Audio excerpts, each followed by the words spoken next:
নবীজি এই যুগের কথাই বলছিলেন সম্ভবত, যে ইউসবিহু রাজুলু মুমিনান ওয়া ইউমসি কাফিরান, একজন ব্যক্তি সকাল করবে মুমিন অবস্থায়, সন্ধ্যা হবে কাফের অবস্থায়। আস্তাগফিরুল্লাহ। ওয়া ইউমসি মুমিনান ওয়া ইউসবিহু কাফিরান, সন্ধ্যা করবে মুমিন অবস্থায়, সকাল হতে হতে কাফের হয়ে। ইয়াবিউ রাজুলু দীনাহু লিআরাদি দুনিয়া, দুনিয়ার সামান্য স্বার্থে মানুষ তার দিনকে বিক্রি করে দিবে। বাংলার গ্রামে গ্রামে এখন এই যে খ্রিস্টান মিশনারিদের তৎপরতা দেখা যাচ্ছে। মানুষকে, মুসলমানদেরকে খ্রিস্টান বানানো হচ্ছে টাকার প্রলোভন দিয়ে, চিকিৎসা সেবার প্রলোভন দিয়ে। আপনারা কি দেখেও না বেকার ভান করছেন? শুনেও না শোনার ভান করছেন? যাদের প্রত্যক্ষ মদত এগুলো হচ্ছে, আল্লাহ পাকের কাছে জবাব দেওয়ার জন্য প্রস্তুত হয়ে যান আপনারা। দুনিয়াতে হয়তো কিছু হবে না, কেউ কিছু করতে পারবে না, কিন্তু কাল কিয়ামতে কে ছাড়ে আপনাকে, তাই দেখে নিব আপনার। বিশ্বাস করেন, ওমর রাদিয়াল্লাহু আনহু বলছেন, যে কোরআন হাতে নিয়ে বলছি আমি, ওমর ইবনে খাত্তাব রাদিয়াল্লাহু আনহু একদিন তার উটের ময়লা পরিষ্কার করছেন, যখন তিনি অর্ধেক বিশ্বের খলিফা উটের ময়লা পরিষ্কার করছেন। আলী ইবনে আবি তালেব এসে বলছেন, ইয়া আমিরুল মুমিনিন, আপনি আপনার পরবর্তী খলিফাদের উপরে কত কঠিন বোঝা চাপাই দিচ্ছেন।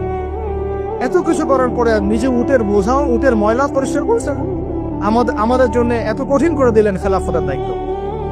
তখন ওমর ইবনে খাত্তাব বলছেন, এই কথাটা শোন। তিনি বলছেন যে যে আমাকে উচ্চ প্রশংসায় ভাসিও না, ইয়া আবুল হাসান। আবুল হাসান হচ্ছে আলী রাদিয়াল্লাহু আনহুর নাম। হে আলী, আমাকে উচ্চ প্রশংসায় ভাসিও না।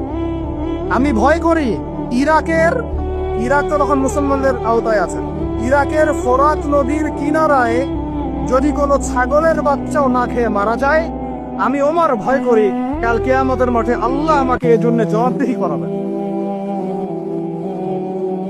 কি বুঝলেন? ওই যুগ আর এই যুগ লা ইয়াস্তামিআন, এটা কখনো একসাথে মিলবে না। এগুলো জাদুঘরে চলে গেছে এখন। তিনি বলছেন, ওমর রাদিয়াল্লাহু আনহু যিনি জান্নাতের সার্টিফিকেট প্রাপ্ত মানুষ, যার জান্নাতের ঘর আল্লাহ রাসূল দেখে এসেছেন, তিনি বলছেন যে আমি ভয় করি ইরাকের ফোরাত নদীর কিনারায় কোন মেষপালক বা ছাগলের বাচ্চা, মেষ শাবক, তারাও যদি না খেয়ে পানির পিপাসায় মারা যায়, আমি ওমর ভয় করি কাল কিয়ামতের মাঠে আল্লাহ আমাকে জবাবদিহি করবেন। আর কিছু বলতে হবে আপনাদেরকে? বাস, যার মধ্যে নফসের মধ্যে নূর আছে, তার জন্য উপদেশ যথেষ্ট। তুমি উপদেশ দাও, তুমি শুধু উপদেশ দাতা। লাস্তা আলাইহিম বিমুসাইতির, তুমি কারো প্রতি দারোগা নও। ফাযাক্কিরিন নাফাআতিয যিকরা, যদি উপদেশ কাজে আসে উপদেশ দিয়ে যাও।